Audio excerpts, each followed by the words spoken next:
June 3ರಂದು ಅಹಮದಾಬಾದ್ನಲ್ಲಿ ನಡೆಯುವ IPL final ಸಮಾರೋಪ ಸಮಾರಂಭವನ್ನ ಬಿಸಿಸಿಐ ವಿಶೇಷ ರೀತಿಯಲ್ಲಿ ಆಚರಿಸುತ್ತಿದೆ.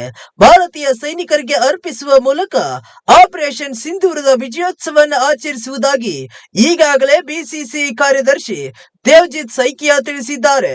ಆದರೆ ಭಾರತೀಯ ಭೂಸೇನೆ, ನೌಕಾಸೇನೆ, ವಾಯುಪಡೆ ಸೇನೆಯ ಮುಖ್ಯಸ್ಥರಾದ general Upendra Dwivedi, admiral Dinesh K Tripathi ಮತ್ತು air chief marshal Amarpreet Singh ಈ ಕಾರ್ಯಕ್ರಮದಲ್ಲಿ ಪಾಲ್ಗೊಳ್ಳುವುದು ಅನುಮಾನ ಎಂದು ತಿಳಿದು ಬಂದಿದೆ.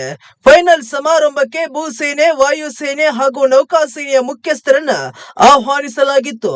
ಆದರೆ ಇವರು ಆಹ್ವಾನವನ್ನ ತಿರಸ್ಕರಿಸಿದ್ದಾರೆ ಎಂದು ವರದಿಯಾಗಿದೆ.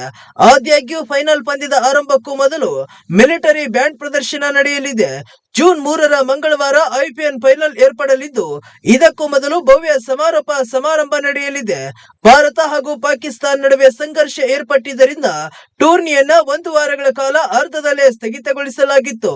ಟೂರ್ನಿ ಪುನರಾರಂಭಗೊಂಡ ಬಳಿಕ ಪ್ರತಿ ಪಂದ್ಯದ ವೇಳೆ ಬಿಸಿಸಿಐ ದೊಡ್ಡ ಬ್ಯಾನರ್ಗಳ ಮೂಲಕ ಸಶಸ್ತ್ರ ಪಡೆಗಳನ್ನ ಗೌರವಿಸುತ್ತಿದೆ.